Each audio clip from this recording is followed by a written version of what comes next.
ನಮಸ್ಕಾರ, ನಾನು ಸುಧಾಮೂರ್ತಿ. 5ನೇ ಸೆಪ್ಟೆಂಬರು ಓಣಂ ಹಬ್ಬದ ದಿನ ನನಗೆ ಒಂದು ಫೋನ್ ಬಂತು.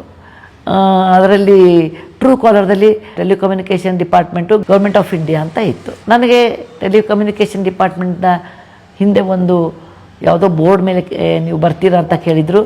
ನಾನು ಆಗೋದಿಲ್ಲ ಅಂದಿದ್ದೆ. ಬಹುಶಃ ಇನ್ನೊಂದು ಸರ್ತಿ ಅವ್ರು ಕೇಳಿದ್ದಾರೆ ಅಂತ ಇಟ್ಕೊಂಡು ನಾನು ಫೋನು ಎತ್ತಿದರೆ ಆಚೆಗೆ ಒಂದು ಹುಡುಗನ ಧ್ವನಿ ಬಂತು. ನಿಮ್ಮ ನಂಬರು ಇದೇನಾ? ನಾನು ಹೌದು ಅಂದೆ. ನಿಮ್ಮದು ನಂಬರ್ ಮೇಲೆ ಅದು ಅಶ್ಲೀಲ ವೀಡಿಯೋಗಳು ಬರ್ತಾಯಿದೆ, ಅದಕ್ಕೆ ಇನ್ನೊಂದು ಗಂಟೆಯಲ್ಲಿ ನಾವು 2 ಗಂಟೆಯಲ್ಲಿ ನಾವು ಅದನ್ನು ಕ್ಲೋಸ್ ಮಾಡಿಬಿಡ್ತೀವಿ, ನಿಮ್ಮ ಮೇಲಿಂದ ನಿಮಗೆ ಮೊಬೈಲ್ ಯೂಸ್ ಮಾಡೋಕ್ಕಾಗೋದಿಲ್ಲ ಅಂದ. ನನಗೆ ಬಹಳ ಆಶ್ಚರ್ಯ ಆಯಿತು. ಮೊದಲನೇದಾಗಿ ಅಂಥ ಅಶ್ಲೀಲ ವೀಡಿಯೋಗಳು ನಮ್ಮ ಕಡೆ ಇಲ್ಲೇ ಇಲ್ಲ.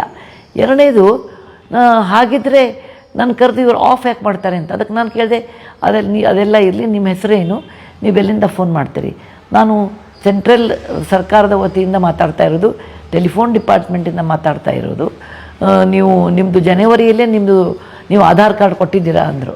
ನಾನು ಆಧಾರ್ ಕಾರ್ಡು ನನಗೇನು ಗೊತ್ತಿರೋದಿಲ್ಲ, ನಾನು ಕೊಟ್ಟಾಗಿಲ್ಲ. ಅದನ್ನು ನಾನು ಸೆಕ್ರೆಟ್ರಿ ಕೇಳ್ತೀನಿ, ಯಾಕೆಂದರೆ ನಾನು ಹೆಚ್ಚಿನ ವೇಳೆಯಲ್ಲಿ ಬೇರೆ ಕೆಲಸದಲ್ಲಿ ಇರ್ತೀನಿ. ಅದು ನನಗೆ ಗೊತ್ತಿರೋ ಮಟ್ಟಿಗೆ ನಾನು ಕೊಟ್ಟಿಲ್ಲ ಅಂದೆ. ಅಷ್ಟೊತ್ತಿಗೆ ನನ್ನ ಸಹಾಯಕಿಯಾದ ತೆರಿಸಾ ಸ್ಟೀಫನ್ ಬಂದರು. ಅವ್ರು ಹೇಳಿದ್ರು, ಮೇಡಮ್ ಇದನ್ನು ತಕ್ಷಣ ಅದನ್ನು ಕಟ್ ಮಾಡಿ, ಯಾಕೆ ಅಂದರೆ ಅವನು ಆಧಾರ್ ಕಾರ್ಡ್ ಕೇಳ್ತಾ ಇದ್ದಾನೆ. ಆಮೇಲೆ ನಾನು ಕೇಳಿದೆ, ನೀವ್ಯಾರು? ನನ್ನ ಹೆಸರು, ತನ್ನ ಹೆಸರು ಕೊಟ್ಟ ಅವನು. ಆಮೇಲೆ ನಾ PRO ಆಫೀಸಿಂದ.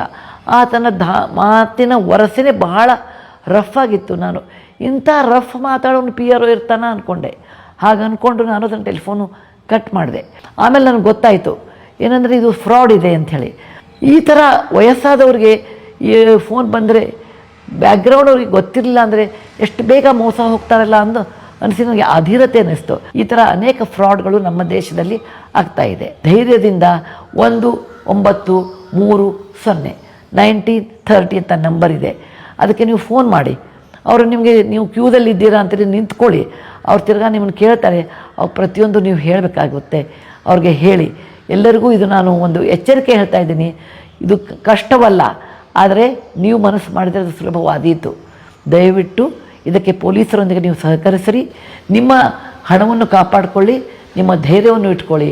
ಫ್ರಾಡ್ ಆಗುತ್ತೋ ಇಲ್ಲೋ ಅಂತಕ್ಕಿಂತ ಮುಂಚೆ ಮಾತಾಡೋ ವ್ಯಕ್ತಿಯ ಧಾಟಿ ಮೇಲೆ ತಿಳ್ಕೊಳ್ಳಿ.